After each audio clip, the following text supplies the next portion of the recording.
Hey, Shalom. Before I start, I want to give all praises, all honor, and all glory to Yahweh, Bashim Hashai Bahashim Akakodash, and double honors to the apostles of Great Millstone, and peace and mercy to the elect at the four corners of the earth, pushing His word in truth and in sincerity. And this is Sirach 39:1. It says, "But he that giveth his mind to the law of the Most High, and is occupied in the meditation thereof, will seek out the wisdom of all the ancient, and be occupied in prophecies." Alright, because this thing is all about prophecy, man. It's all about prophecy.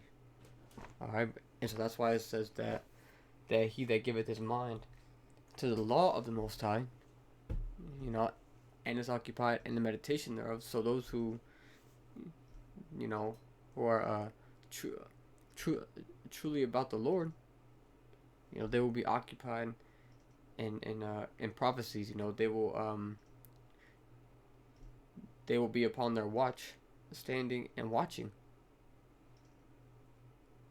All right, and so who's not watching, man?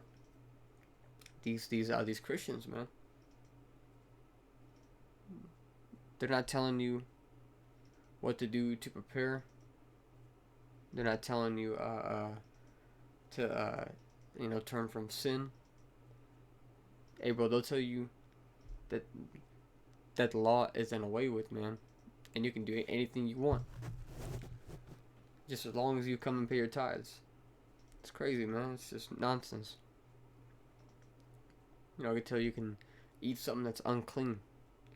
Even scientists will tell you, these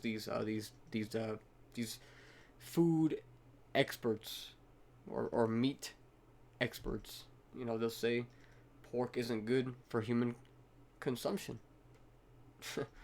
It's not good for you. But you'll roll up in a fucking it's your Christian church on a Sunday morning.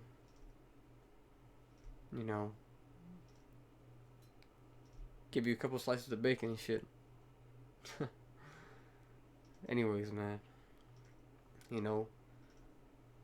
People really aren't concerned with prophecy except for GMS.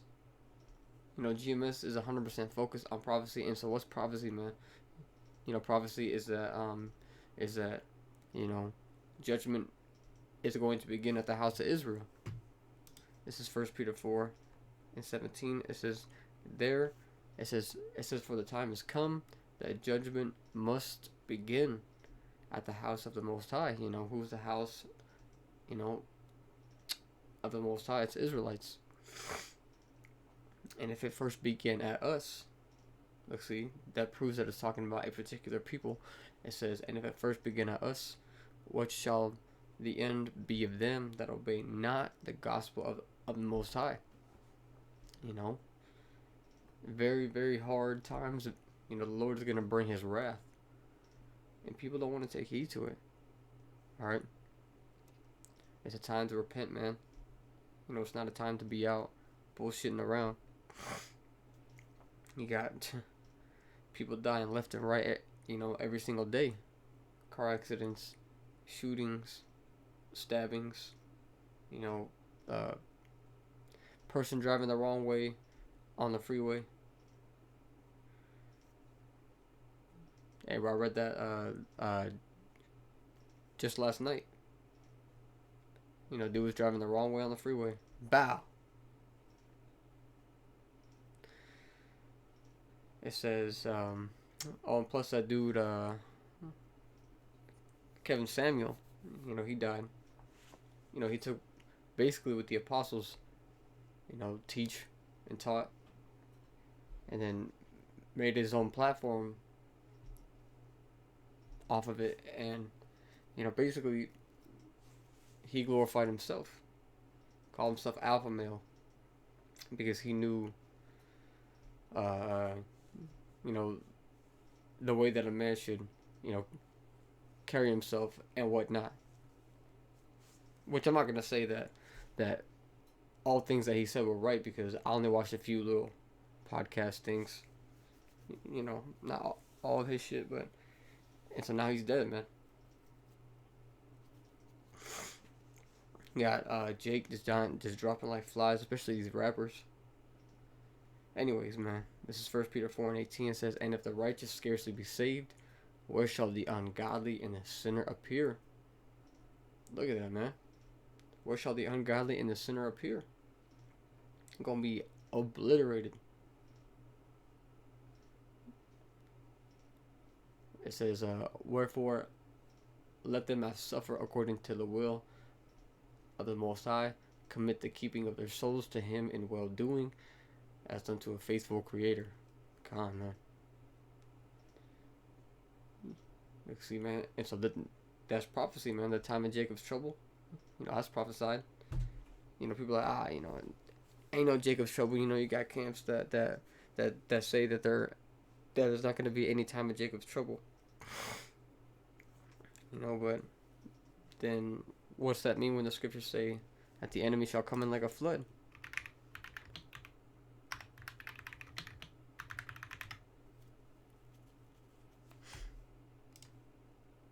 Isaiah 59:19, it says, "So shall they fear the name of Yahweh from the west, and His glory from the rising of the sun. When the enemy shall come in like a flood, the Spirit of Yahweh shall lift up a standard against him." Like, see, so the enemy's going to come in like a flood. So if you don't got the Lord, man, then the Lord's not going to lift up that standard, man. Because you basically did according to Proverbs, the 1st chapter.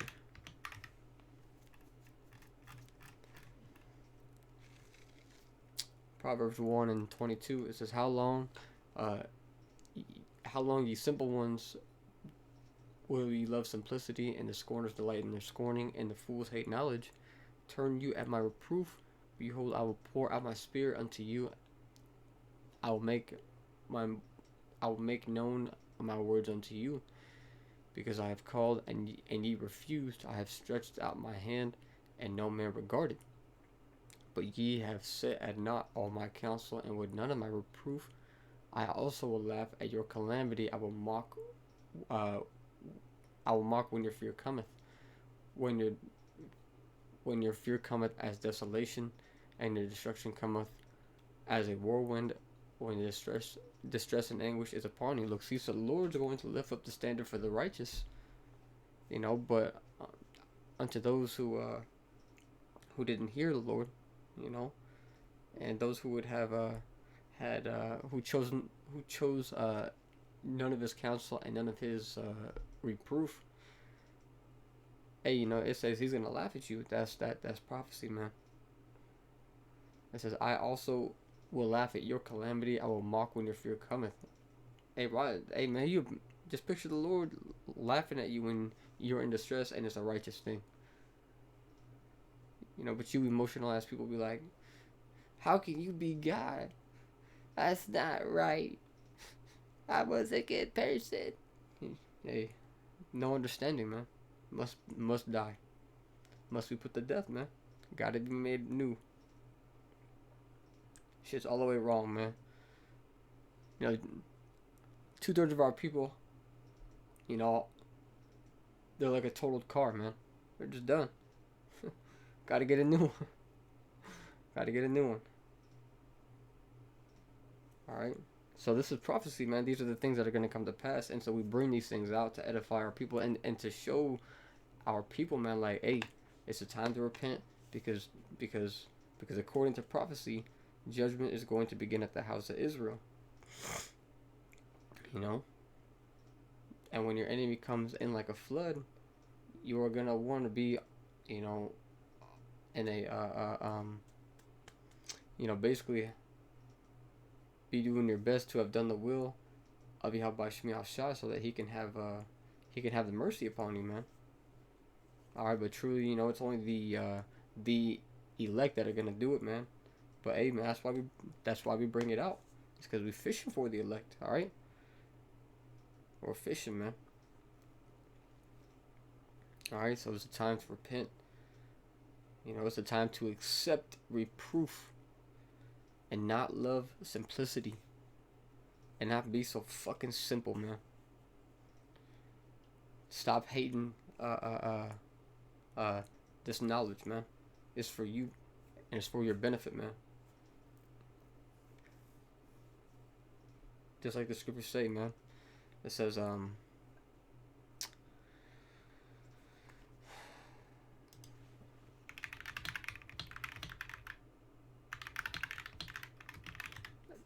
I bring this out quite often, but this is Sirach 29 and 11. It says, lay up thy treasure according to the commandments of the Most High, right? So take his reproof, be humbled, love this knowledge, accept it and live by it, and fear him and keep his commandments, right? So that's what this is saying. It says, and it shall bring thee more profit than gold. But a lot of people want to chase paper that has no value. You just think that it has value. But the time is coming to where that dollar ain't gonna be shit.